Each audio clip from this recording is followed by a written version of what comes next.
بسم اللہ الرحمن الرحیم۔ السلام علیکم ورحمۃ اللہ وبرکاتہ۔ الحمد للہ رب العالمین والعاقبۃ للمتقین والصلاة والسلام علی اشرف الانبیاء والمرسلین۔ یا ایھا الذین آمنوا اتقوا اللہ حق تقاتہ ولا تموتن الا وانتم مسلمون۔ یا ایھا الناس اتقوا ربکم الذی خلقکم من نفس واحدہ وخلق منها زوجها وبث منهما رجالا كثيرا ونساء واتقوا الله الذي تساءلون به والارحام ان الله كان عليكم رقيبا۔ يا ايها الذين آمنوا اتقوا الله وقولوا قولا سديدا يصلح لكم اعمالكم ويغفر لكم ذنوبكم ومن يطع الله ورسوله فقد فاز فوزا عظيما۔ قال الله تعالى في كلامه المجيد والفرقان الحميد فاعوذ بالله من الشيطان الرجيم۔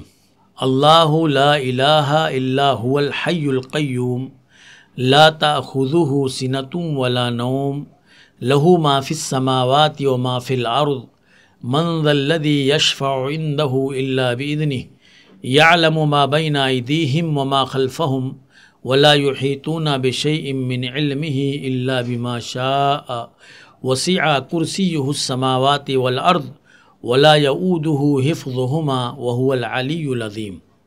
ناظرین گرامی قدر، ابھی میں نے ایک آیت کریمہ کی تلاوت کی ہے۔ اس کو آیت الکرسی کہا جاتا ہے۔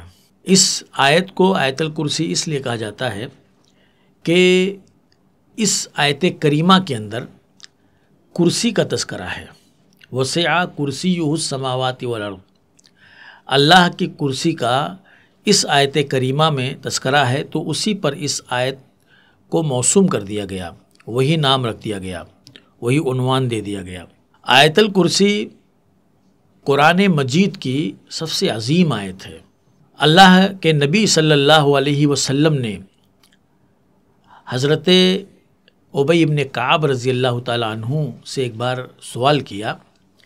ان کو قرآن میں بہت زیادہ درک تھا اور قرآن کی تفاسیر کا ان کو علم تھا، بڑی گہرائی سے انہوں نے قرآن کو پڑھا تھا، اس کا مطالعہ کیا تھا۔ تو اللہ کے نبی صلی اللہ علیہ وسلم نے آپ سے ایک سوال کیا کہ ایو آیت اعظم فی کتاب اللہ، کہ قرآن مجید کے اندر، اللہ کی کتاب کے اندر سب سے عظیم آیت کون سی ہے؟ دیکھیے، یہ سوال کوئی معمولی سوال نہیں ہے۔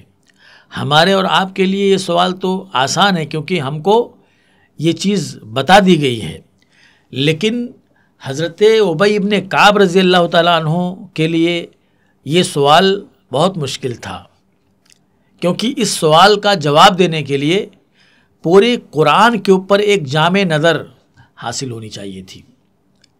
پورے قرآن کا جس کا گہرا مطالعہ رہا ہوگا، جس نے ایک ایک مقام کو بڑے گہرائی کے ساتھ، بڑے تیقظ کے ساتھ، بڑی ہوش مندی کے ساتھ پڑھا ہوگا، وہی اس کا جواب دے سکتا تھا، کیونکہ پورے قرآن سے سرچ کر کے اور تجزیہ کر کے اور غور و فکر کر کے ان کو اس کا جواب دینا تھا۔ اور حضرت ابی ابن کعب رضی اللہ تعالیٰ عنہ سے اللہ کے نبی صلی اللہ علیہ وسلم نے کئی بار یہ سوال کیا، اور بار بار انہوں نے کہا اللہ اس کے رسول زیادہ جانتے ہیں۔ لیکن تیسری بار جب اللہ کے نبی صلی اللہ علیہ وسلم نے آپ سے یہ سوال کیا تو حضرت ابی ابن کعب رضی اللہ تعالیٰ عنہ نے اس کا جواب دیا کہ آیت الکرسی۔ اللہ کے نبی صلی اللہ علیہ وسلم قرآن مجید کی سب سے عظیم آیت آیت الکرسی ہے۔ اللہ کے نبی صلی اللہ علیہ وسلم نے ان کے سینے پر ہاتھ مارا اور ان کو اس جواب پر مبارکباد دیا کہ آپ کا یہ جواب بہت ہی عمدہ اور بہت ہی مبنی بر حقیقت اور بہت ہی صحیح ہے، اس پر بہت بہت مبارک ہو۔ اندازہ کیجئے کہ صحابہ کرام رضوان اللہ علیہ مجمعین کا علم کتنا گہرا تھا، قرآن کا کتنا گہرا اور کتنا وسیع مطالعہ تھا، کیسے انہوں نے ایک ایک مقام کو، ایک ایک چیز کو سمجھا تھا۔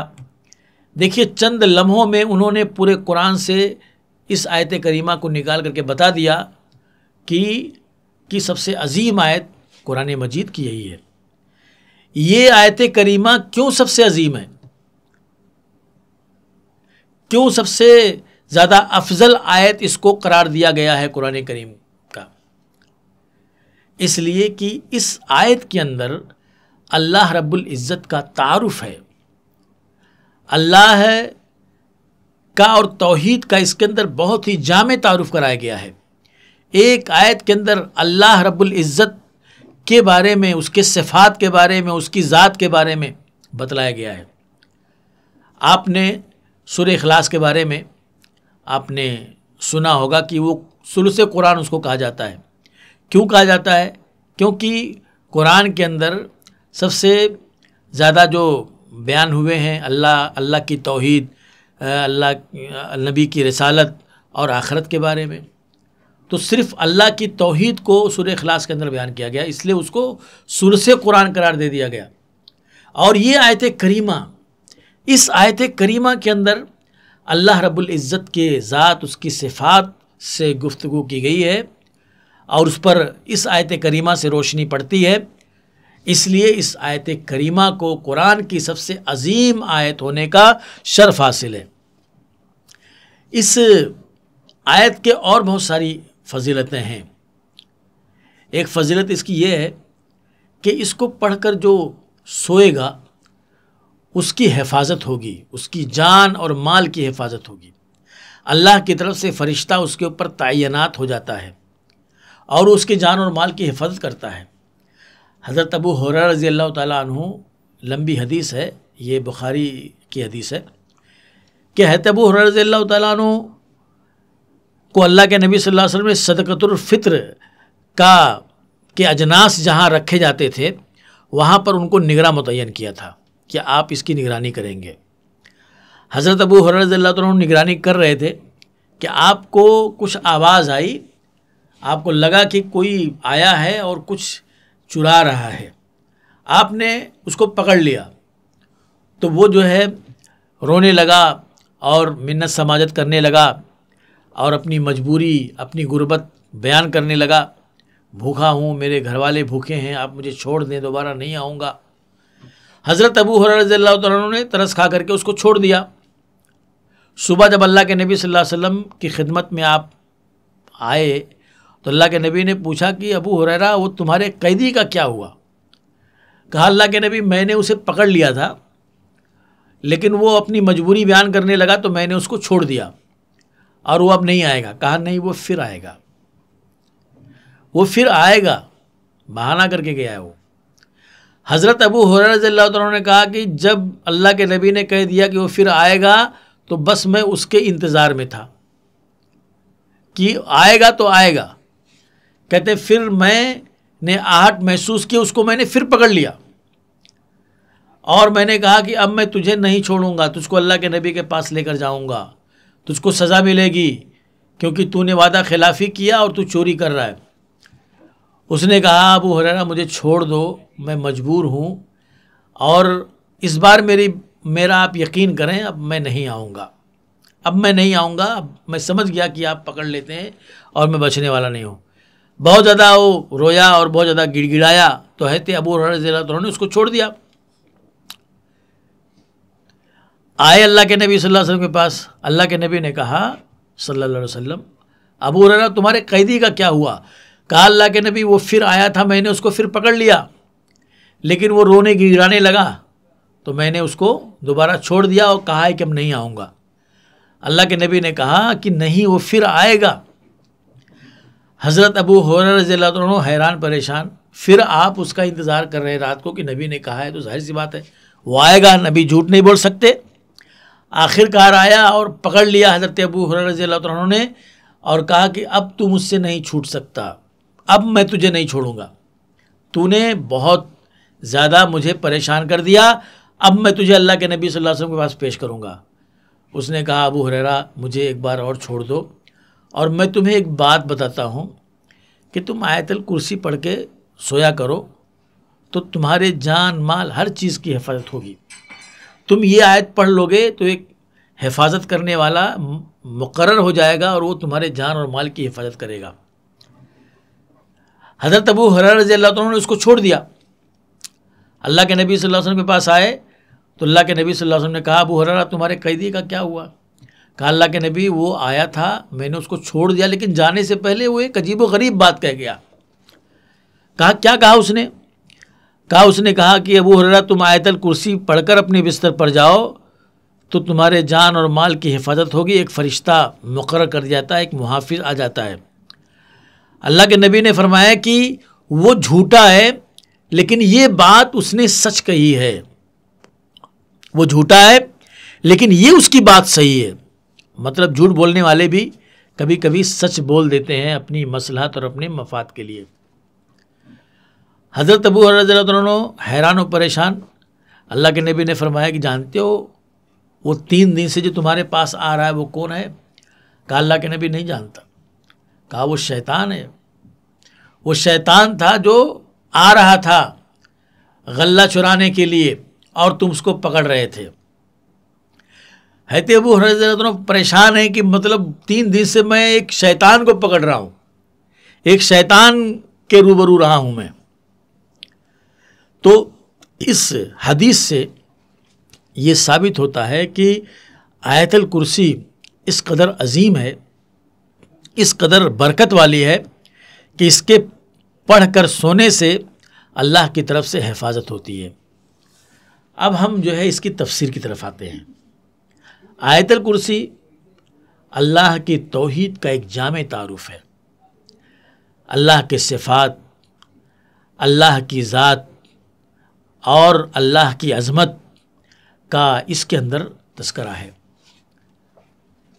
آیت الکرسی کے اندر توحید کو بڑے خوبصورت انداز میں بیان کیا گیا ہے اور شرک کا رد بھی ہے، توحید بھی ہے، توحید کے دلائل بھی ہیں اور شرک کی مذمت اور اس کے خلاف دلائل بھی ہیں۔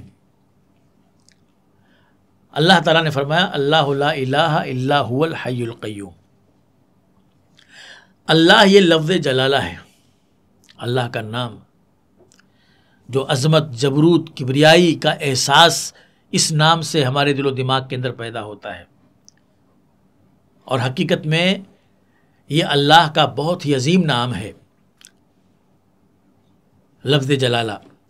اللہ نے اپنا نام ذکر کیا اور اس کے بعد اپنی توحید کو اللہ نے بیان فرمایا کہ لا الہ الا ہو، نہیں ہے کوئی معبود مگر وہی، عبادت کے لائق، بندگی کے لائق کون ہے؟ اللہ کی ذات ہے۔ اور پیرا بیان دیکھو، پہلے نفی کی گئی پھر اس کو ثابت کیا گیا، پہلے نفی ہے پھر اس بات ہے۔ یہی کلمہ کے اندر بھی ہے لا الہ الا اللہ، اس کے اندر بلاغت پائی جاتی ہے کہ تمام چیزوں کی نفی کر کے پھر اللہ کے ذریعے سے جس کو آپ ثابت کرنا چاہیں اس کو ثابت کر دیں۔ لا الہ، کوئی معبود نہیں ہے، کوئی عبادت کے لائق نہیں ہے، اول تا آخر کہیں کوئی معبود حقیقی پایا نہیں جاتا الا اللہ، سوائے اللہ کے۔ اللہ تعالیٰ نے یہاں پر اپنی توحید کو بیان کرنے کے ساتھ ساتھ سارے معبودان باطلہ کی نفی کر دی، ان کی تردید کر دی کہ عبادت کے لائق صرف اللہ کی ذات ہے۔ اس کو توحید الوہیت بولتے ہیں۔ توحید الوہیت کیا ہے؟ توحید الوہیت یہ ہے کہ عبادت کے جتنے بھی اعمال ہیں، افعال ہیں، عبادت کہ جتنی بھی عبادتیں ہیں، چاہے وہ رکوع ہو، چاہے سجدہ ہو، چاہے وہ دعا ہو، چاہے وہ قربانی ہو، چاہے وہ نذر و نیاز ہو، جتنی بھی عبادت کے مراسم ہیں یہ سب کے سب اللہ کے لیے خاص ہیں، ان کا سزاوار اللہ تعالیٰ ہے، ان کا مستحق اللہ تعالیٰ ہے، اور کسی کو یہ رائٹ نہیں ہے کہ اس کی عبادت کی جائے، اور کسی کو یہ حق حاصل نہیں ہے کہ اس کی بندگی کی جائے، اس کے رضا کے لیے قربانی کی جائے، یا اس سے بہت زیادہ محبت کی جائے، معبود سے محبت کرنے کی حد تک، اس سے بہت زیادہ ڈرا جائے معبود سے ڈرنے کے حد تک. تو عبادت کی جتنی بھی قسمیں ہیں، جتنی بھی عبادت کی شکلیں ہیں، ان سب کا سزاوار، ان سب کا مستحق اللہ رب العزت ہے. اور یہی توحید الوہیت تھی جس میں کفار کا جھگڑا تھا، جس کو کفار ماننے کے لیے تیار نہیں تھے، کیونکہ اس توحید الوہیت کی زد ان کے عقیدے پر، ان کے مذہب پر، ان کے دین پر، ان کے نظام زندگی پر پڑ رہی تھی. اور میں یہ سمجھتا ہوں کہ توحید کو وہ بہت اچھی طرح سمجھتے تھے، وہ اللہ کو مانتے تھے. دریاؤں اور سمندروں کے اندر ان کی کشتی جب گرداب میں پھنستی تھی تو وہ کہتے تھے سب سے کٹ کر کے صرف اللہ کو پکارو، وہی ہماری کشتی کو پار لگائے گا. یہ ان کا نظریہ تھا. جس وقت ابرہا نے ان کے اوپر حملہ کیا ہے خانہ کعبہ کو ڈھانے کے لیے، آپ تاریخوں کا مطالعہ کیجئے، یہ سارے کے سارے لوگ پہاڑوں میں جا کر کے چھپ گئے تھے اور کیا کہہ رہے تھے، وہ جس کا گھر ہے وہ اس کو بچائے گا. دیکھو اللہ پر ان کا ایمان تھا کہ نہیں تھا. عبد المطلب نے کیا کہا، بھائی یہ اونٹ یہ میرے ہیں، اس لیے میں ان کا سوال کر رہا ہوں ابرہا سے. خانہ کعبہ جس کا ہے، بیت اللہ جس کا ہے، وہ اس کی حفاظت کرنا جانتا ہے. ایک تو ان کا ایمان دیکھو کہ اللہ پر ان کا ایمان تھا، اور دوسری طرح بزدلی بھی دیکھو کس طرح سے کہہ رہے. یہ بزدلانہ جواب ہے کہ وہ اس کی حفاظت کرے گا، حالانکہ اس خانہ کعبہ کے ذریعے سے ان کو رزق مل رہا تھا، ان کو روزیاں مل رہی تھیں، ان کو پناہ ملی ہوئی تھی، ان کو عزت اور شرف حاصل تھا. لیکن جب اس کے اوپر مصیبت آئی اور جب اس کے اوپر حملہ کیا جانے لگا تو یہ لوگ یہ کہہ کر کے اور جا کے پہاڑوں میں چھپ گئے کہ یہ اللہ کا گھر ہے، وہ اس کو بچائے گا. اور اللہ نے بچایا اپنے گھر کو. ابابیلوں کا لشکر بھیج کر جتنا زیادہ وہ بڑے تھے اتنی معمولی چیز سے اللہ تعالیٰ نے ان کو ختم کیا. توحید کو یعنی اللہ کو مانتے تھے، توحید ربوبیت کے وہ قائل تھے، لیکن عبادت بندگی غیر اللہ کے وہ کرتے تھے. ان کو وسیلہ اور واسطہ اپنے درمیان اور اللہ کے درمیان سمجھتے تھے، اور اسی پر چوٹ کیا ہے قرآن مجید کے اندر. اور آپ تصور کریں کہ آج کے جو کلمہ گو مشرک ہیں ان سے کہیں زیادہ توحید کو وہ سمجھتے تھے. کیا وہ لا الہ الا اللہ کہہ کر کے اور پھر اپنے بتوں کی پرستش نہیں کر سکتے تھے؟ لیکن وہ جانتے تھے کہ جب ہم لا الہ الا اللہ کہہ دیں گے تو لات عزا منات ہبل کو ہم سجدہ نہیں کر پائیں گے، ہم ان کے لیے نظر و نیاز نہیں کر پائیں گے، ان کے لیے ہم قربانیاں نہیں دے پائیں گے. وہ یہ جانتے تھے کہ لا الہ الا اللہ کہنے کے بعد یہ سب کچھ بین ہو جاتا ہے. کفار مکہ اس بات کو بہت اچھی طرح سمجھتے تھے کہ لا الہ الا اللہ کہنے کے بعد جتنی بھی عبادت کی شکلیں ہیں وہ سب کی سب ہم کو اللہ کے لیے خاص کرنی پڑے گی اور اس سے اپنے ان معبودوں کو محروم کرنا پڑے گا.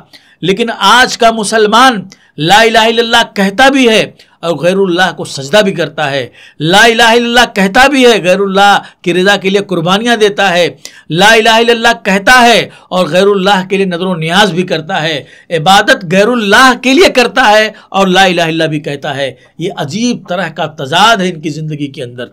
ان سے اچھا تو لا الہ الا اللہ کو کفار مکہ سمجھتے تھے.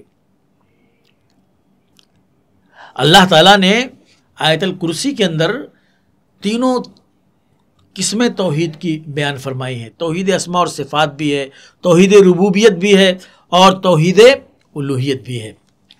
اللہ لا الہ الا هو الحی القیوم، نہیں ہے کوئی معبود دے برحق مگر وہی. یہ اللہ تعالیٰ نے کہہ دیا کہ عبادت کا رائٹ صرف اللہ رکھتا ہے، عبادت کا مستحق صرف اللہ تعالیٰ ہے. اس کے بعد اللہ تعالیٰ نے اپنے اس دعوے کو بڑے اچھے انداز میں ثابت کیا ہے کہ میں رائٹ رکھتا ہوں عبادت کا، میں رائٹ رکھتا ہوں بندگی کا. کیوں رکھتا ہوں؟ کیوں اس کا رائٹ مجھ کو ہے؟ کیوں سب کو میری ہی عبادت کرنی چاہیے؟ کیونکہ میں حی ہوں، هو الحی، وہ حی ہے، قیوم ہے. اللہ تعالیٰ نے اپنے دعوے کی دلیل دی، حی زندہ جاوید. اللہ تعالیٰ حی ہے، اس لیے وہ عبادت کا مستحق ہے. اللہ تعالیٰ حی ہے تو یہ سوال پیدا ہو سکتا ہے کہ بہت سے لوگ حی ہیں، بہت سے لوگ حی ہیں. ایک تو اللہ تعالیٰ زندہ کہہ کر کے زندہ جاوید ہے. اللہ نے تمام معبودان باطلا کے عبادت کی نفی کر دی اور یہ بتا دیا کہ یہ عبادت کے مستحق بالکل نہیں ہے، کیونکہ یہ حی ہے ہی نہیں. کھڑے ہیں ایک جگہ، پڑے ہیں ایک جگہ، یہ حی ہو ہی نہیں سکتے. یہ حی نہیں ہے جب خود ان کی نبض نہیں چل رہی ہے، خود ان کے اندر جان نہیں ہے، خود ان کے اندر زندگی کے آثار نہیں ہے، تو یہ عبادت کا رائٹ کیسے رکھیں گے؟ عبادت کا رائٹ تو اس کو ہونا چاہیے جو زندگی رکھتا ہو، حیات سے متصف ہو، اور اللہ تعالیٰ صفت حیات سے متصف ہے. اب یہ بھی سوال پیدا ہو سکتا ہے کہ دوسرے بہت سے لوگ بھی زندہ ہیں، تو کیا وہ بھی عبادت کے مستحق ہیں؟ ان کی بھی عبادت کی جائے؟ میرے بھائیو، اللہ کی حیات اور غیر اللہ کی حیات میں بہت فرق ہے. اللہ کی جو حیات ہے وہ اس کی اپنی ہے، ذاتی ہے، وہ کسی کی عطا کردہ نہیں ہے، کسی کی دی ہوئی نہیں ہے، کسی کی بخشی ہوئی نہیں ہے. اور غیر اللہ کو جو حیات ہے، ہم ہیں، آپ ہیں، ایکس وائی زیڈ سبھی، ان سب کی جو زندگی ہے وہ اللہ کی دی ہوئی ہے، وہ اللہ کی عطا کی ہوئی ہے. جب چاہے اللہ تعالیٰ ان کی زندگی کو ختم کر سکتا ہے. اور سب کے پاس جو زندگی ہے وہ عارضی ہے، وہ وقتی ہے. ایک وقت مقررہ تک لوگ زندہ ہیں اور ان کا وقت آنے کے بعد وہ اس دنیا سے رخصت ہو جائیں گے، فوراً موت سے دوچار ہو جائیں گے، ان کی زندگی ختم ہو جائے گی. مگر اللہ تعالیٰ کی زندگی خود اپنی ہے، وہ کسی کی دی ہوئی نہیں ہے.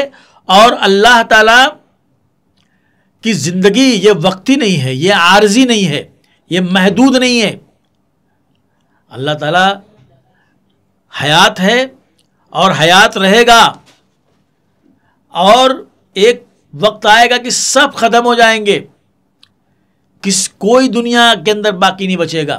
قیامت کے بعد اس وقت بھی صرف اللہ زندہ رہے گا. اس پوری کائنات پر صرف اس کی آواز سنائی دے گی، این الجبارون این القہارون لمن الملک اليوم للہ الواحد القہار. کہاں گئے جبار، کہاں گئے قہار؟ یہ صدا لگائے گا اللہ سب کو ختم کرنے کے بعد، اور اللہ بولے گا کس کی بادشاہت ہے آج؟ للہ الواحد القہار، ایک زبردست اللہ کی بادشاہت ہے. تو زندگی سے متصف اللہ تعالیٰ، اور ہمیشہ ہمیش کے لیے اللہ تعالیٰ باحیات ہے، اسے موت نہیں آئے گی. القیوم، سنبھالنے والا ہے، سب کو سنبھالنے والا، آپ کو، ہم کو، پوری کائنات کو اللہ نے سنبھالا ہوا ہے. اللہ تعالیٰ نے سب کو سنبھالا ہے. اگر کسی کو یہ دیکھنا ہو کہ حقیقت میں اللہ تعالیٰ نے کیسے سنبھالا ہے، یا اس صفت کی گہرائی کو، گہرائی کو اگر کسی کو سمجھنا ہو، تو یہ صرف جو ہے اس پوری کائنات کو دیکھ لے. اس پوری کائنات کو دیکھ لے کہ کیسے ہر چیز اپنے ضابطے اور قانون کے مطابق چل رہی ہے. آپ دیکھیں، سورج نکل رہا ہے، ڈوب رہا ہے، چاند نکل رہا ہے، ڈوب رہا ہے. اس کے نکلنے ڈوبنے میں کہیں کوئی فرق واقع ہو رہا ہے؟ آسمان اوپر کھڑا ہے، معلق ہے، وہ زمین پر گر نہیں رہا ہے. چاند جہاں ہے، جتنی دوری پر ہے دنیا سے اتنی دوری پہ ہے. اسی طرح سے ستارے، سیارے، چاہے وہ مارس ہو، چاہے جوپیٹر ہو، مریخ یا پلوٹو، یا جتنے بھی سیارے ہیں جو اس جو ہے سسٹم کے اندر ہیں، اس نظام شمسی کے اندر ہیں، وہ سب کے سب اپنے اپنے راستے پر چل رہے ہیں. دوربین سے جب انسان دیکھتا ہے تو ساری چیز سمجھ میں آتی ہے، اور اتنے بڑے بڑے ہیں، ہماری دنیا سے لاکھوں گنا بڑے ہیں. لیکن آپ دیکھ رہے ہیں اس پوری کائنات کو، جس کائنات کے اندر اربوں خربوں ستارے ہیں، سیارے ہیں، سب چل رہے ہیں، سب اپنے اپنے راستے پر گھوم رہے ہیں.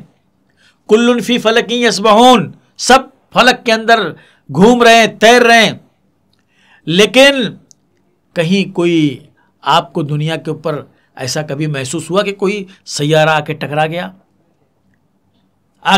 گیا؟ آپ کو کہیں ایسا نہیں دکھائی دے گا.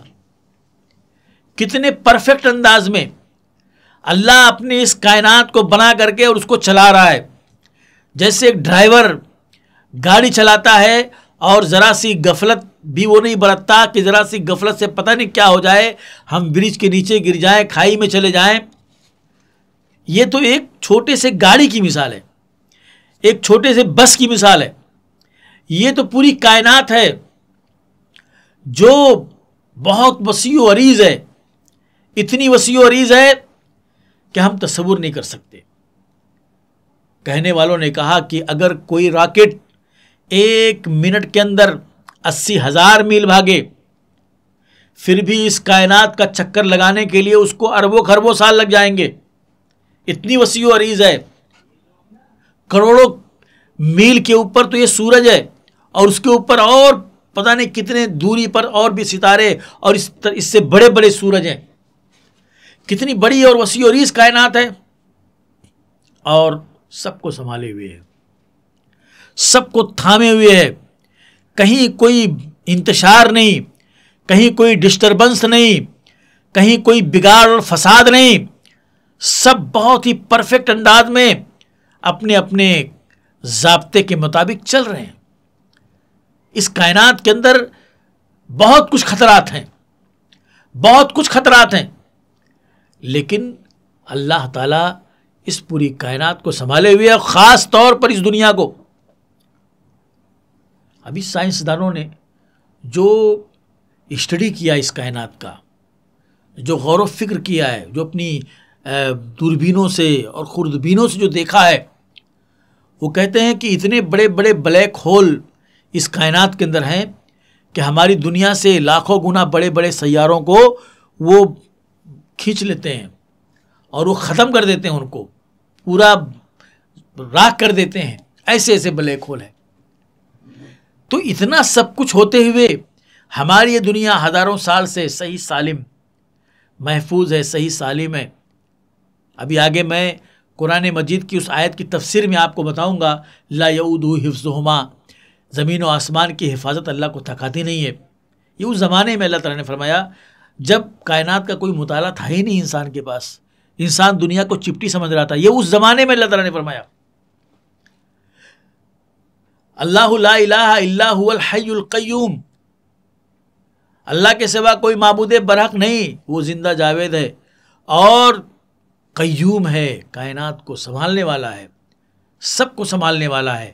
وہی اکیلا سب کو سنبھال رہا ہے اور سب کو رزق دے رہا ہے، سب کو آکسیجن دے رہا ہے، سب کو پانی دے رہا ہے، سب کو زندہ رکھے ہوئے ہے. اللہ کے نبی نے فرمایا کہ ہر انسان کی یہ جو دل ہے، جس دل کے دھڑکنے سے انسان کی رگوں کے اندر خون سپلائی ہوتا ہے اور انسان کے اندر زندگی پائی جاتی ہے، وہ دل اللہ تعالیٰ کی دونوں انگلیوں کے درمیان ہے. یعنی جب چاہے اللہ تعالیٰ تو اس دل کی دھڑکن کو بند کر سکتا ہے، اس دل کے پروسیس کو بند کر سکتا ہے اور وہی انسان مر جائے. اللہ لا الہ الا هو الحی القیوم لا تاخذہ سنۃ ولا نوم، اسے نہ اونگھ آتی ہے نہ نیند آتی ہے. اللہ تعالیٰ عبادت کا حق اس لیے رکھتا ہے کہ وہ زندہ جاوید ہے اور وہ قیوم ہے، سب کو سنبھالے ہوئے ہے. یہ اللہ نے دلیل دی اپنی توحید کی. اور کوئی ہے اس کائنات کے اندر جو سنبھالے ہو پوری کائنات کو یا کائنات کے ایک حصے کو؟ ایسا کوئی ہے اللہ کے علاوہ؟ نظر آ رہا ہے کسی کو کہ جس نے اس پوری کائنات کے اندر چلو جنگلوں کو سنبھال لیا، دریاؤں کو سنبھال لیا، یا اس نے سورج کو اکیلے سنبھالے ہوئے ہے، وہ چاند کی ذمہ داری وہ لے لیا؟ ایسا ہے کوئی؟ کوئی نہیں ہے. اکیلے اللہ سب کو سنبھالے ہوئے ہے. جب کائنات کو سنبھالنے کی صلاحیت جس کسی کے اندر نہیں ہے، کائنات کو چلانے کی، اس کو کنٹرول کرنے کی صلاحیت کسی کے اندر نہیں ہے، تو عبادت کا رائٹ بھی کوئی نہیں رکھتا ہے سوائے اللہ کے. اب دیکھیے اللہ تعالیٰ فرما رہا ہے کہ اسے اونگھ نہیں آتی ہے، نیند نہیں آتی ہے. اونگھ، نیند سے پہلے انسان کو اونگھ آتی ہے. سونے سے پہلے انسان اونگھتا ہے، اس کے بعد سو جاتا ہے. اللہ فرماتا ہے کہ نیند کی جو تمہید ہوتی ہے اونگھ، وہ بھی اللہ کو نہیں آتی اور نیند بھی نہیں آتی ہے. اور پھر آپ ایسا دیکھیں گے کہ بہت سے لوگ سوتے نہیں ہیں تو اونگھ اونگھ کر کے تھوڑا سا کمی پوری کر لیتے ہیں نیند کی. جب سویا نہ رہے آدمی تو اس کو اونگھ آتی ہے، جگہ جگہ اونگھتا ہے، وہ ہلکی نیند اس کو ایسے آ جاتی ہے بیٹھے بیٹھے. تو اللہ نہیں سوتا ہے تو یہ سوال پیدا ہو سکتا تھا اونگھ وغیرہ. اللہ فرماتا اونگھ بھی نہیں آتی اللہ تعالیٰ کو، اور نیند بھی نہیں آتی ہے. نیند اور اونگھ سے وہ پاک ہے. اونگھ اور نیند کس کو آتی ہے؟ اونگھ اور نیند اس کو آتی ہے تو تھک جائے، جس کو آرام کی ضرورت ہو، جس کو ریلیکس چاہیے، جو تھک جاتا ہے اور بہت زیادہ ہلکان ہو جاتا ہے، تو اب اس کے بدن کو، اس کے دماغ کو اور اس کے دل کو آرام چاہیے، سکون چاہیے. اللہ تعالیٰ نے نیند کو سکون کا ذریعہ بنایا ہے، اسی لیے نیند کو سکون کا ذریعہ بنایا، اسی لیے اس کو آدھی موت بھی کہا گیا ہے. نیند آدھی موت ہے. جس طرح سے مرتا ہے آدمی تو دنیا مافیا سے بے خبر ہو جاتا ہے، ایسے سونے والا آدمی جتنی دیر تک وہ سویا رہتا ہے دنیا مافیا سے بے خبر رہتا ہے. اور یہ نقص ہے، یہ عیب ہے، یہ کمزوری ہے انسان کی. اور اللہ تعالیٰ کمزوری سے، نقص سے، عیب سے، ہر چیز سے اللہ تعالیٰ پاک ہے. تو اللہ کو نیند اونگھ نہیں آتی، اللہ کو نیند نہیں آتی. میرے بھائیو، یہ پوری کائنات، اس کائنات کو چلانے والا، اس کو سنبھالنے والا، اس کو کنٹرول کرنے والا، اس کے ایک ایک چپے پر نظر رکھنے والا، اگر ذرا سی دیر کے لیے اس کو اونگھ آ جائے، ذرا سی دیر کے لیے اس کو نیند آ جائے، تو آپ جانتے ہیں یہ کائنات کے پرخچے اڑ جائیں گے، یہ کائنات کی دھجیاں بگڑ جائیں گی. ایسا سسٹم پورا ڈاوا ڈول ہو جائے گا، اس طرح سے انتشار ہوگا کہ قیامت کا منظر ہوگا. اللہ تعالیٰ قیامت میں کیا کرے گا؟ جو کچھ بھی اللہ تعالیٰ سنبھال رہا ہے اس سنبھالنے کو ختم کر دے گا اللہ تعالیٰ، اور کائنات کو تباہی سے دوچار کر دے گا. اللہ تعالیٰ ہمیشہ ہر وقت اپنی بنائی ہوئی اس کائنات کے اوپر نظر رکھے ہوئے ہے، ایک ایک چپے کو سنبھالے ہوئے ہے. اور ایسی ذات ظاہر سی بات ہے نیند سے بالا تر ہوگی، اونگھ سے بالا تر ہوگی، سستی سے بالا تر ہوگی، آرام لینے، استراحت لینے سے بالا تر ہوگی. ان تمام چیزوں سے وہ پاک ہے، اس کی ضرورت اس کو نہیں ہے، انسانوں کو ہے، جو کمزور ہیں، جو ناقص ہیں، جو نحیف ہیں. تو اللہ رب العزت کو اونگھ اور نیند نہیں آتی. اتنا وہ کامل ہے، اتنا مکمل ہے، اس قدر عظیم ہے، اس قدر قوتوں طاقتوں والا ہے، اس قدر غنی اور بے نیاز ہے. کیا ایسی کوئی ذات اس کائنات کے اندر ہے کہ حقیقت میں وہ نیند سے پاک ہو، وہ آرام سے پاک ہو؟ کیا ایسی کوئی ذات ہے جو اس انداز کے صفات اپنے اندر رکھتی ہو؟ ایسی کوئی ذات اس کائنات کے اندر نہیں پائی جاتی. تو وہی اس بات کا رائٹ رکھتا ہے کہ اس کی عبادت کی جائے جو ایسے عظیم صفت سے متصف ہے، ایسے عظیم قوت اور طاقت کا وہ مالک ہے. آگے اللہ رب العزت ارشاد فرماتا ہے لہو ما فی السماوات و ما فی الارض، لہو ما فی السماوات و ما فی الارض. یہ بھی دلیل دے رہا اللہ تعالیٰ اپنی توحید کی. عبادت کا رائٹ کیوں اللہ تعالیٰ رکھتا ہے؟ کیونکہ وہ لہو ما فی السماوات والارض ہے، اس کے لیے ہے. ما وہ جو آسمانوں میں ہے، والارض اور جو زمینوں میں ہے. یہ آسمان اور یہ زمین سب اللہ کی ملکیت ہیں، اللہ کی پیدا کی ہوئی ہیں اور اللہ کی ہے. دنیا کے اندر جو بھی انسان کوئی ملکیت رکھتا ہے وہ اس وقت تک ہے جب تک کہ وہ زندہ ہے. اس کے مرنے کے بعد اس کی اولاد لے گی، اس کے مرنے کے بعد ان کی اولاد لے گی، اور جب سب مر جائیں گے تو اکیلا اللہ وارث ہوگا اس روئے زمین کا. اس نے کہا ہم وارث ہوں گے اس کے، یہ ہماری پیدا کی ہوئی ہے۔ تو اللہ کے لیے ہے، اس کی ملکیت ہے یہ آسمان، اس کی ملکیت ہے یہ زمین۔ اس آسمان و زمین کا ایک ایک چپا، اس آسمان و زمین کا ایک ایک خطہ، ایک ایک کونا، یہ اللہ کی ملکیت ہے۔ اور اسی میں آپ اس بات کو بھی جان لیں کہ جو بھی معبودان باطلہ ہیں، جو بھی جھوٹے خدا ہیں جن کی پرستش کی جاتی ہے، جن کی عبادت کی جاتی ہے، جن کو پوجا جاتا ہے، وہ سب کے سب اسی آسمان و زمین کے اندر ہیں۔ آسمان و زمین سے باہر تو کچھ ہے ہی نہیں، تو اسی آسمان و زمین کے اندر ہیں۔ اور اللہ فرما رہا ہے کہ آسمانوں میں جو ہیں اور زمین میں جو ہیں سب اللہ کی ملکیت ہیں، سب اللہ کے مملوک ہیں، سب اللہ کے غلام ہیں، سب کا اللہ مالک ہے۔ تو پھر وہ خدا کیسے ہو سکتے، وہ معبود کیسے ہو سکتے، وہ عبادت کا رائٹ کیسے رکھ سکتے، جو خود مملوک ہوں، جو خود غلام ہوں، جو خود ملکیت ہو کسی کے۔ الہ تو اسے ہونا چاہیے، معبود تو اسے ہونا چاہیے جو کسی کی ملکیت نہ ہو، جو کسی کی پیدا کی ہوئی نہ ہو، جو کسی کی بنائی ہوئی نہ ہو، جو کسی کی مملوک نہ ہو، اس کو معبود ہونا چاہیے، اس کو الہ ہونا چاہیے۔ لیکن جب وہ سب اللہ کے مملوک ہیں تو اللہ کے شریک کیسے ہو سکتے؟ وہ اللہ کی عبادت، اس کے صفات اور اس کی ربوبیت میں ان کا حصہ کیسے ہو سکتا ہے؟ کتنے لطیف انداز میں اللہ تعالیٰ نے شرک کی تردید کی ہے، اور اللہ تعالیٰ نے دعوت فکر دیا ہے کہ دیکھو ان کو، جن کو تم نے اللہ کے مد مقابل لا کر کے کھڑا کیا ہے، دیکھو ان کو جن کو تم اللہ کے برابر قرار دے رہے ہو، اس کی عبادت میں جن کو تم نے لا کر کے کھڑا کر دیا ہے، ان کی حیثیت کیا ہے، ان کی حالت کیا ہے، ان کی شان کیا ہے کہ یہ اللہ کے مملوک ہیں۔ اللہ کے غلاموں کو لا کر کے اللہ کے برابر کر دیا، اللہ کے مملوکوں کو لا کر کے اللہ کے مد مقابل کھڑا کر دیا۔ کتنے لطیف انداز میں، کتنے خوبصورت انداز میں اور کتنے معقول انداز میں اللہ تعالیٰ نے شرک کی تردید کی ہے، تصور کیا جا سکتا ہے۔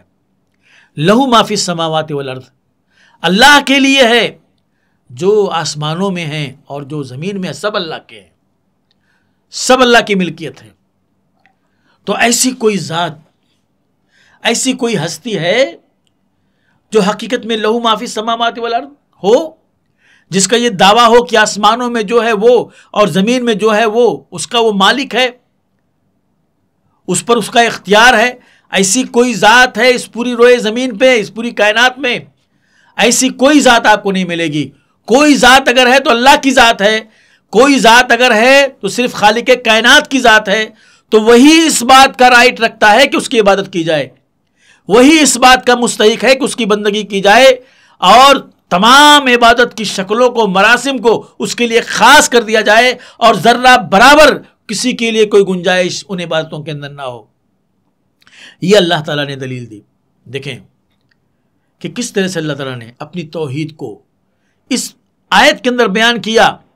اللہ لا الہ الا هو الحی القیوم، اپنی توحید کو بیان کرنے کے بعد، اپنی توحید عبادت، توحید الوہیت کو بیان کرنے کے بعد اور اس کا دعویٰ کرنے کے بعد، اللہ تعالیٰ نے بڑے وزنی دلائل دیے، بڑے ہی بھاری بھرکم دلائل دیے، اور ایسے دلائل دیے جس سے شرک کی جڑ کٹ جاتی ہے، ایسے دلائل دیے جس سے مشرکین کا ناطقہ بند ہو جاتا ہے، اور حقیقت میں ان دلائل کے سامنے کوئی نہیں ٹھہرتا۔